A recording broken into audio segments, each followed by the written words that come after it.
ሰላም አብርሕቆን ቀረባን ኮይንኩም እትከታተሉና ዘለኹም ክቡራትን ክቡራንን ከመይ ትኾኑ ንሎሚ 4 ሰነ 2018 ዓመተ ምህረት ዝሓረናዮም ዜናታት ከም ስዕብ ተዋዲዶም ኣለዉ። ፈለማ ቀንዲ ትሕዝቶታት ክነስምዐኩም።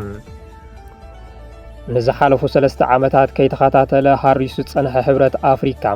ሕዚ ልኡኽ ናብ ትግራይ ሰዲዱ። እቲ ልኡኽ ብፍሉይ ልኡኽ ሕብረት ኣፍሪካ ኣብ ቀርኒ ኣፍሪካ ኦሉሴጉን ኦባሳንጆ ዝተመርሐ እዩ። ምስ ኣመራርሓ ትግራይ ኣብ ዝነበሮ ጻንሒት ድማ ኣብ ኣፈጻጽማ ውዕሊ ፕሪቶርያ ሓዊሱ ኣብ ዝተፈላለዩ ጉዳያት ዘትዮ ኣሎ። ብወገን ትግራይ ነቲ ልኡኽ ዝተለዓለሉ ሕቶታትን ጠለባትን እንታይ ነይሮም?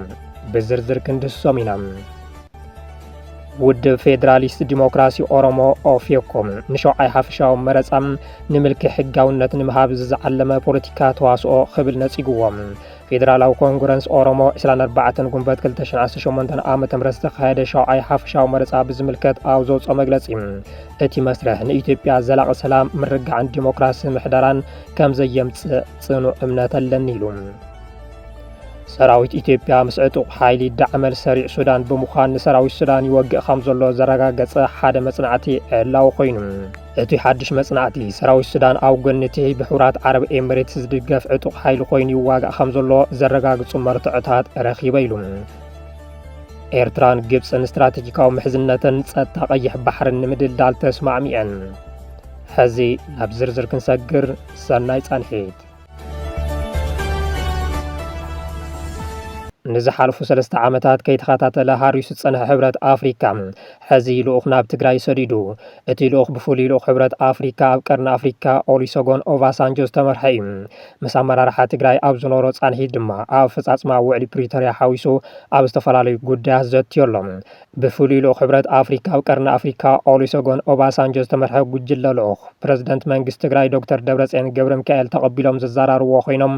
ኣብ መንጎ ትግራይን ኢትዮጵያን ዘሎ እዋናዊ ወጥሪ ረግዕን ዝርብ ክጅመርን ንምግባር ዝዓለመ ምዃኑ ተገሊጹ ኣሎ። ኣብ ኢትዮጵያ ዕብየት ክመጽእ ሰላምን ድሕነትን ወሳኒ እዩ ዝበሉ ኦሉሴጉን ኦባሳንጆ እዚ ንክመጽእ ድማ መሬት ንሪኦ ዘለና ወጥሪ ንክረጋጋዕ ናብ ልዚ ምምጻእ ወሳኒ ምዃኑ ገሊጾም። እቲ ብላዕለዋይ ተወካሊ ቀርኒ ኣፍሪካ ኣብ ሕብረት ኣፍሪካ ኦሉሴጉን ኦባሳንጆ ዝተመርሐ ጉጅለ ልኡኽ ኣብ መንጎ መንግስቲ ትግራይን መንግስቲ ኢትዮጵያን ዝርብ ክጅመርን ምስራሕ ናብ ትግራይ ከም ዝኣተወ ኣብቲ ዘተ ዝተሳትፉ ዶክተር ኣዲስ ኣለም ባሌማ ሓቢሮም። እዚ እቲ ናብ ሚድያ ዝወፅእ ሓፈሻዊ ድባብ እቲ ዘተ ኮይኑ ብቐንዱ በቲ ልኡኽ እንታይ ተላዒሉ ብወገን ትግራይ ከ እንታይ ሕቶታትን ጠለባትን ተላዒሎም ንዝብል ትግራይ ቱደይ ካብ ቤት ጽሕፈት ፕረዚደንት ዝረኸቦ ሓበሬታ ከም ዝስዕብ ኣቕሪብዎ ኣሎ። ብኦባሳንጆ ዝምራሕ ልኡኽ ሕብረት ኣፍሪካ ኩናት ንምጅማር ትንቀሳቐሱ ኣለኹም፣ እዚ ድማ ንውዕሊ ፕሪቶርያ ዝጥሕስ እዩ። ብመሰረት እቲ ውዕሊ ዝተጣየሸ ግዝያዊ ምምሕዳር ብሓይሊ ፍሪስኩምዎም ካብ ስርዓት ሕገ መንግስቲ ኢትዮጵያ ወፃኢ ትንቀሳቐሱ ኣለኹም፣ ንላዕላውነት ኢትዮጵያ ብዝጥሕስ መልክዑ ምስ ጎረቤት ሃገር ርክባት ትፈጥሩ ኣለኹም፣ እዚ ድማ ናብ ጎነፅ ዝወስደኩም እዩ፣ ኩናት እንተተጀሚሩ እቲ ጉዱእ ንስኻቶም ኢኹም ዝብል ሓውሲ መፈራርሒ ንኣመራርሓ ትግራይ ዘቕረቦ ርእቶ ምዃኑ ካብ ፍልፍላት ዝረኸብናዮ ሓበሬታ የመልክት። ኣመራርሓ ትግራይ ብቐንዱ ብወገን መንግስቲ ፌደራል ተጣሒሶም ዝበሎም ጉዳያት ዝዘርዘረ ኮይኑ እቲ ሓደ ግዝኣት ትግራይ ዘይምምላስ ዝምልከት እዩ። መንግስቲ ፌደራል ብመሰረት እቲ ውዕሊ ግዝኣት ትግራይ ክምልስ የኢሉ ዛጊድ ወረርቲ ሓይልታት ኣየውፅኦምን ሚልዮናት ዜጋታት ን4 ዓመታት ኣብ ኬንዳ ይሞቱ ኣለዉ። ኣፍልጦ ሕወሓት ከልኪሉ በጀትን ካልኦት መሰረታዊ ግልጋሎትን ከልኪሉ ካሊእ መልክዕ ዕፅዋን ክባነ ቀፂሉ ሰላም ትግራይ ንምዝራግ ዕጡቃት የሰልጥን ኣሎ። ሙሉእ ሰራዊቱ ናብ ወሰን ትግራይ ኣጸጊዑ ዳግም ወራር ንምፍጻም ኣብ ጫፍ ይርከብ። ብሓፈሻ ውዕሊ ፕሪቶርያ ዘፍረሶ መንግስቲ ፌደራል እዩ ዝብል ዝርዝር መብርሂ ከም ዘቐረበ ካብ ፍልፍላት ኣረጋጊፅና ኣለና። ካብዚ ብተወሳኺ ሕወሓት ንመንግስቲ ፌደራል ብተደጋጋሚ ንዘተ ሕቶ ቀሪቡ ፈቃደኛ ከም ዘይኮነን ሕብረት ኣፍሪካ እውን መድረኽ ዘተ ንኸዳሉ ሕቶ ቀሪብሉ ሱቕታ ምምራፁ በዚ እውን ንውድቀት ኣፈጻጽማት ውዕሊ ሕብረት ኣፍሪካ ተሓታቲ ምዃኑ እዩ ኣመራርሓ ትግራይ ወቒሱ። ሕዚ እውን እንተኾነ ግና ሕወሓት ንልዝብ ድልው ምዃኑ ነቲ ልኡኽ ኣረጋጊጹሉ እዩ። እቲ ጉጅለ ልኡኽ ድሕሪ ኣብ መቐለ ዝገበሮ ዝርርብ ናብ ኣዲስ ኣበባ ተመሊሱ ምስ መንግስቲ ኢትዮጵያ ተመሳሳሊ ዘተ ከም ዘካይድ ቃል ምእታው ዶክተር ኣዲስ ኣለም ባሌማ ኣረጋጊጾም። እቲ ንዝሓለፉ 3 ዓመታት ዘተ ተሓሲሙ ዝጸንሐ ስርዓት ብልጽግና ሕዚ ንምንታይ ድሌት ኣርኢዩ ልኡኽ ሕብረት ኣፍሪካ ናብ ትግራይ ንክኸይድ ፈቒዱ ዝብል ብብዙሓት ዝለዓል ዘሎ ሕቶ እዩ። ምክንያቱ ሓደ እዋን ነበር ፕረዚደንት ፕሬዚደንት ኬንያ ኡሁሩ ኬንያታ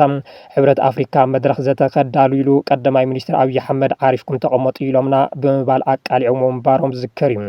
ሕዚ ቀዳማይ ሚኒስትር ኣብይ ኣሕመድ ኣፋፍኖት ድርድር ዘርእዩሉ ምክንያት ፖለቲከኛታት ብክልተ መልክዑ እናተንተንዎ ይርከቡ። እቲ ሓደ ኣብ ጥምረት ንዝተፈጠሩ ሓይልታት ነጻጺልካ ንምውቃዕን ንምዝንጋዕን ዝጠቐምዎ ስልቲ እዩ ዝብል እንትትከውን እቲ ካልኣይ ግምት ድማ ኣብይ ኣብዚ ሕዚ እዋን ተስፋ ዝቆረፀ ሰራዊት ሒዞም ብምትራፎም ኩናት ደፊሮም ክኸፍቱ ኣብ ዘይኽእሉሉ ደረጃ ብምብፅሖም እዩ ዝብል እዩ። በቲ በለበቲ ህዝቢ ትግራይ ሕዚ እውን ሕሪኡ ሰላም ምዃኑ ብተደጋጋሚ ዝገለጾ ጉዳይ ምዃኑ ዝኾነ ዓይነት ዘተን ልዝብን ረብሓ ትግራይ ኣሕሊፉ ብዘይብል መልክዑ ንክፍፀም ብዙሓት ይሓቱ ኣለዉ። ውድ ፌደራሊስት ዲሞክራሲ ኦሮሞ ኦፌኮ ንሸውዓይ ሓፈሻዊ መረፃ ንምልኪ ሕጋውነት ንምሃብ ዝዓለመ ፖለቲካ ተዋስኦ ክብል ነፂጉዎም። ፌደራላዊ ኮንግረስ ኦሮሞ 24 ጉንበት 2018 ዓ.ም ዝተኻየደ ሸውዓይ ሓፈሻዊ መረፃ ብዝምልከት ኣብ ዘውፅኦ መግለፂ እቲ መስርሕ ንኢትዮጵያ ዘላቒ ሰላም ምርግዓን ዲሞክራሲያዊ ምሕደራን ከም ዘየምፅእ ጽኑዕ እምነት ኣለኒ ኢሉ እቲ ውድብ ብተደጋጋሚ ዝገለጾ ኣብ መብዛሕትኡ ክፋል እቲ ሃገር ኣዕናዊ ኩናት ሕድሕድ ዝካየደላ ሰፊሕ ፖለቲካዊ ዓፈና ዝሰፈነላ እቲ ፖለቲካዊ ቦታ ዝተዓጽወላ ሃገር ዝተሳለጠ መስርሕ መረፃ ዲሞክራሲያዊ ምዕራፍ ዘርኢ ዘይኮነስ ንምልኪ ሕጋውነት ንምልባስ ዝዓለመ ፖለቲካዊ ተዋስኦ ምዃኑ መልኪቱ ኦፌኮ ዘውፅኦ መግለፂ ንባዕሉ ሓዊሱ ሓቀኛታት ተቃወምቲ ውድባት ንነፃ ፍትሓውን ተኣማንነትን ዘለዎ መረፃ ዘሊ መሰረታዊ ቅድመ ኩነት ንልዕሊ 1 ዓመት ብግልፂ ክጠልቡ ምጽንሖም ብምዝኻር እዚኦም ድማ ሃንደበታዊ ምቁራፅ እቲ ውግእ ብዘይ ቅድመ ኩነት ምፍታሕ እሱራት ፖለቲካ ዳግማይ ምኽፋዝ ተዓጽኦ ኣብያተ ጽሕፈት እቲ ውድብ ምስራዝ ቀይዲ በትኽ ሕግታት ሚድያን ሲቪላት ማሕበራትን ከምኡ እውን ምምስራት ነፃን ኣብ ምርዳእ ዝተደረኸን ቦርድ መረፃን ሓይልታት ፀጥታን ይርከብዎም ኢሉ እንተኾነ መንግስቲ ነዚ ፃውዒት ዕሽሽ ብምባል ነቲ መረፃ ብሓሶት ክካየድ ብምውሳኑ እቲ ውድብ ኣዝዩ ድሩትን ምስሌናዊ ተሳትፎን ብምግባር ነቲ ሕጊ ንምኽባር ውሕዳት ሕፅያት ጥራሕ ምቕራቡ ገሊጹ። ብፍላይ ኣብ ክልላት ኣምሓራን ኦሮምያን ብዘጋጠመ ዕናዊ ኩናት እቲ መረፃ ዜጋታት ናይ ምምራፅ መሰል ብከቢድ ከም ዝዓገቶን እቲ መስርሕ ኣብ ከቢድ ወተሃደራዊ ሓለዋ ኣብ ዝርከባ ዓበይቲ ከተማታት ዝተሓፀረ ከም ዝነበረ ብምሕባር ክልል ትግራይ ግን ሙሉእ ብሙሉእ ከም ዘይተሓወሰቶ ፌደራሊስት ኮንግረስ ኦሮሞ ፍሊጡ ምምሕዳር መረፃ ብግልፂ ወገናውነት ንመረፅቲ ምፍራሕ ከምኡ እውን ከምቲ መስርሕ ዝተኻየደሉ ከባቢታት ወከልቲ ተቃወምቲ ካብ ናቆታታት መረፃ ብሓይሊ ምእላይ ዝኣምሰሉ ዘይሕጋዊ ተግባራት ዝተረኣዩሉ ከም ዝነበረ እውን ነቒፉ ንተሳትፎ ዓለም ለኻውን ውሽጣውን ተዓዘብቲ ብትሪ ዝነቐፈ ኦፌኮም መርገፂ ልኡኻት ሕብረት ኣፍሪካን ኢጋድን ብዝምልከት እቲ ትሕቲ 100 ተዓዘብቲ ብምውፋር ካብተን 52,000 ናቆጣታት መረፃ 208 ማለት እውን ባዶ ነጥብ 400 ጥራሕ ዝሸፈነ ጸብጻብ ናይ መዓልቲ መረፃ ቱሪዝም እምበር ሓቀኛ ናይ ትዕዝብቲ ታራ ከም ዘይኮነ ገሊጽዎም ኣካላዊ ተዓዘብቲ ከየዋፍርካ ነቲ መረፃ ብርሑቕ ምዕዛብ ምስቲ ናይቲ ውድብ ዲሞክራሲያዊ ክብርታት ዲፕሎማሲያዊ ምትላል ዝጻረር እዩ ብምባል እውን ነቲ ተዓዘብቲ ኣይልእኽን ኢሉ እንተብቅዕ ድሓር ግና ሰላማዊ ነይሩ ኢሉ ዝመስከረ ሕብረት ኣውሮፓ እውን ነቒፍዎም። ኣብ መወዳእታ እቲ ውድብ 3 ህፁፅ ጻውዒታት ዘቕረበ ኮይኑ ናብ መንግስቲ ኢትዮጵያ ንፖለቲካዊ ፍላት ወተሃደራዊ ፍትሕ ከም ዘይሰርሕ ብምግንዛብ ጎነፃት ብቕልጡፍ ካብቅዕ እሱራት ፖለቲካ ክፈትሕ ናብ ኩሉ መዳዩ ዘተ ዝወስድ ስጉምቲ ንክወስድ ፀዊዑ ንህዝቢ ኢትዮጵያ ኣብ ዝመሓላለፎ መልእኽቲ ድማ በቲ ንምሰል ዝተኻየደ መረፃ መሰረታዊ ፀገማት ከም ዘይፍታሕ ብምግንዛብ ኣብ ሰላማዊ ቃልሲ ንሓቀኛ ዓርሲ ምሕደራ ፍትሕን ሓቀኛ ፌደራሊዝምን ንክቃለስ ፀዊዑ ማሕበረሰብ ዓለም ድማ እቲ መስርሕ ነፃን ንኩሉ ዝሓቆፈን ከም ዘይነበረ ብምግንዛብ ኣብ ልዕሊ መንግስቲ ቁኑዕ ኩሉ መዳዩን ሃገራውን ዘተ ንክካየድ ትርጉም ዘለዎ ፀቕጥን ክገብር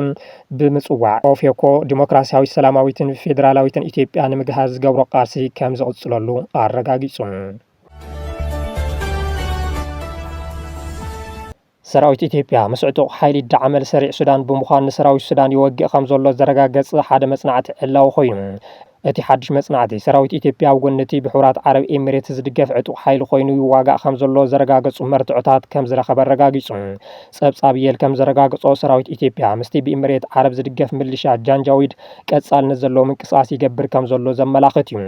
ሓድሽ ጸብጻብ ሰብኣዊ ምርምር ቤተ ፈተነ ቤት ትምህርቲ ህዝባዊ ጥዕና የል ኣብ ኢትዮጵያ ኣሶሳ ኣብ ዝርከብ መደበር ሓይልታት ሃገራዊ ምክልኻል ኢትዮጵያ ምስቲ ኣብ ሱዳን ብኤሚሬት ዓረብ ዝድገፍ ምልሻ ጃንጃዊድ ዝግበር ወተሃደራውን ሎጂስቲካውን ደገፍ ዝስማዕማዕ ተወሳኺ መርኣያታት ከም ዘለለ ይሕብር። እቲ ጸብጻብ ትማሊ 3 ሰነ 2018 ዓመተ ምህረት ዝተሓተመ ኮይኑ ነቲ ኣቐዲሙ ብ8 ሚያዝያ ወፂኡ ዝነበረ ጸብጻብ ዘጠናኽር መረዳእታ ከም ዝረኸበ ዝገልጽ እዩ። ኣብ መንጎ 29 ታሕሳስን 29 መጋቢትን ምስ ወተሃደራዊ ሓገዝ ነቶም ብኤሚሬት ዓረብ ዝድገፉ ምልሻ ቅልጡፍ ደገፍ ዝስማዕማዕ ንጥፈታት ኣብ መደበር ኣሶሳ ሰራዊት ምክልኻል ሃገር ኢትዮጵያ ከም ዝነበረ ብዓብዪ እምነት ኣነጺሩ። እቲ ሓድሽ ጸብጻብ ብተመሳሳሊ ኣብ መንጎ 29 መጋቢትን 21 ጉንበትን 2020 2026 ምስልታት ሳተላይት ከምኡውን ካብ ዝተዘርግሑ ፍልፍላት ስእልታትን ቪድዮታትን ካብ ግዝኣት ሰሜናዊ ናይል ሱዳን ዝወሰደ ኮይኑ ብምሬት ዓረብ ዝድገፍ ምልሻ ኣብ ቅድመ ግንባር ቀለልቲ ቴክኒካዊ መኻይን ክጥቀሙ ዝረኣይ ኮይኑ እተን ተሽከርከርቲ ምስተን ኣብ ኣሶሳ ዝነበራ ተሽከርከርቲ ሓደ ዓይነት ምዃነን ብምርጋፅ ጥራሕ ፍኹስ ዝበለ ጸሊም ቀለም ንኽቕባእ ከም ዝተገበራ ኣመልኪቱ ብሓፈሻ ኣብ ኣሶሳ ዝነበራ ወተሃደራዊ መኻይን ኣብ ኩምሩክን ከባቢኡን ከም ዝተረኣየን ኣባላት ሰራዊት ኢትዮጵያ እውን ከም ዝተሳተፍሉ ዘረጋገጹ ምስልታት ብምዝርጋሕ እዚ ድማ መንግስቲ ኢትዮጵያ ኣብ ሕድሕድ ኩናት ሱዳን ክንደየናይ ኢዱ እቲ ከም ዘሎ ዓብዪ መረጋገፂ ይብል ጸብጻብ ምርምር ቤት ትምህርቲ የል ኤርትራን ግብፅን ስትራቴጂካዊ ምሕዝነተንን ጸጥታ ቀይሕ ባሕርን ንምድልዳል ተስማዕሚዐን ፕረዚደንት ኢሳያስ ኣፈወርቂ ዝመርሕዎ ልኡኽ መንግስቲ ኤርትራ ካብ ባሕቲ ሰነድ ጀሚሩ ኣብ ግብፂ ካይሮ ዑደት ምክያዱ ዝፍለጥ ኮይኑ ሚኒስትር ጉዳያት ወጻኢ ኤርትራ ዑስማን ሳሊሕን ሚኒስትር ጉዳያት ወጻኢ ግብፂ በድር ዓብድላትን ትማሊ 3 ሰነ ሰፊሕ ዘተ ኣካይዶም ተባሂሉ ብመሰረት ሚኒስትር ሓበሬታ ኣይተ የማነ ገብረ መስቀል ክልቲኦም ወገናት ኣብ መንጎኦም ዘሎ ኩሉ መዳዊ ምትሕባር ንምድልዳልን ኣብ ናይ ሓባር ጉዳያት ዘለዎም መርገጽታት ንምትእሳርን ተስማዕሚዖም ኢሎም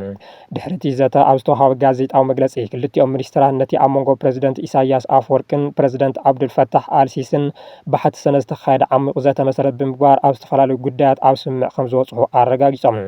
ሚኒስትር ጉዳያት ወጻኢ ግብፂ ኣብ ዝሃቦ ሓበሬታ እቲ ስምምዕ ነቲ ኣብ ዝሓለፈ ሚያዝያ ኣመኻሪ ቁጠባ ፕረዚደንት ኤርትራ ኣይተ ሓጎስ ገብረ ህይወት ኣብ ግብፂ ዘካይድዎ ዑደት ከምኡውን ኣብ ወርሒ ጉንበት ሚኒስትር ጉዳያት ወጻኢን ሚኒስትር መጓዓዝያን ግብፂ ምስ ወከልቲ ግብፃውያን ሰብ ሃፍቲ ናብ ኣስመራ ዝገበርዎ ጉዕዞ ሲዒቡ ዝመጸ ኮይኑ ንግዳዊ ልውውጥን ቁጠባዊ ምሕዝነትን ንምዕባይ ዝዓለመ እዩ ብሓላፊ ቁጠባዊ ጉዳያት ህግደፍ ሓጎስ ገብረ ህይወት ዝምራሕ ልኡኽ ኤርትራ ኣብ መፋርቅ ሚያዝያ ናብ ካይሮ ኣብ ዝገበሩ ዑደት ምስ ግብፃውያን ሚኒስትር ወጻኢ ወፍሪ ንግድን ኢንዱስትሪን መጓዓዝያን ኤሌክትሪክሲትን ጸዓትን ሕርሻን መሬትን ከምኡውን ሓለፍቲ ትካላት ባንክን መድሓኒትን ተራኺቦም ከም ዝተዘራረቡ ይዝከር ፕረዚደንት ኢሳያስ እውን ኤርትራ ምስ ኩባንያታት ግብፂ ኣብ ዓውድታት ሓይሊ መጓዓዝያ ዕደናን ሓበራዊ ልምዓታዊ ፕሮጀክታትን ክሰርሕ ድልውቲ ምዃና ሓቢሮም ነይሮም እዮም ከምኡውን ግብፂ ንላዕላውነትን መሬታዊ ሓድነትን ኤርትራ ሙሉእ ደገፍ ከም ደጊማ ከም ዘረጋገጸት ሚኒስትር የማነ ገብረ መስቀል ሓቢሮም ብዛዕባ ጸጥታ ቀይሕ ባሕርን ኩሉ ዘባን ኣመልኪቶም ኣብ ዘተይሉ ዓሚቕ ሃገራዊ ትካላት ምሕያል ንርግኣትን ልምዓትን ወሳኒ ስጉምቲ ምዃኑ ኣስሚሮምሉ እዚ ድማ ክልቲኦም መራሕቲ ኣብ መሰረታዊ ኣህጉራዊ ሕግታት ተመርኪሶም ዘካይድዎ ምዃኑ ተገሊጹ ኣሎ ሚኒስትር ጉዳያት ወጻኢ ግብፂ ኣብ ዝሃቦ ሓበሬታ ጸጥታን ምሕደራን ቀይሕ ባሕሪ ናይተን ኣብ ገማግም ባሕሪ ዝርከባ ሃገራት ጥራሕ ሓላፍነት እዩ ካብዚ ወጻኢ ዝኾኑ ወገናት ኣብዚ ዞባ ናይ ጸጥታ መሳርዓት ንምግባርን ወይ ኣፍ ደገ ባሕሪ ንምርካብ ዝገብርዎ ኩሉ ዓይነት ፈተናታት ቅቡል ከም ዘይኮነን እዚ ድማ ምስ ኣህጉራዊ ሕጊ ዝጋጭ ምዃኑን ኣመልኪቱ ግብፂ ነቲ ኤርትራ ብዛዕባ ምሕደራ ቀይሕ ባሕሪ ዘለዋ ስትራቴጂካዊ ራእይ ሙሉእ ብምሉእ ከም ትድግፈውን ኣፍሊጣ ኣላ ኣዲስ ኣበባ ነዚ ኣብ መንጎ ኣስመራን ካይሮን ዝግበር ዘሎ ምሕያል ዝምድናታት ብጽቡቕ ከም ዘይትጽምቶ ክግለጽ ጸኒሑ እዩ ኢትዮጵያ ግብፂ ምስ ኤርትራ ስምምዕ መጓዓዝያ ባሕሪ ድሕሪ ምኽታማም ኣብ ቀይሕ ባሕሪ ቀጥታዊ ኣፍ ደገ ባሕሪ ንምርካብ ንዝግበር ዘሎ ጻዕርታት ሰላም ንምትዕንቃፍን ንምዝራግን ትንቀሳቐሰላ ብምባል ክትከስስ ተሰሚዓ እያ ብሓሙስ 21 ጉንበት 2026 ዓመት ፈረንጂ ወሃብ ቃል ሚኒስትር ጉዳያት ወጻኢ ኢትዮጵያ ኣምባሳደር ነቢያት ጌታቸው ኣብ ዝሃብዎ ጋዜጣዊ መግለጺ እቲ ካብ ካይሮ ዝመጸ ዘይሃናጺ ውዲት ነቲ ኢትዮጵያ ብሰላማዊ መንገዲ ኣፍ ደገ ባሕሪ ንምርካብ ዘለዋ ድሌት ንምትዕንቃፍ ኣቕልቦ ንምስራቅን ዝዓለመ እዩ ኢሎም ምንባሮም ዝከር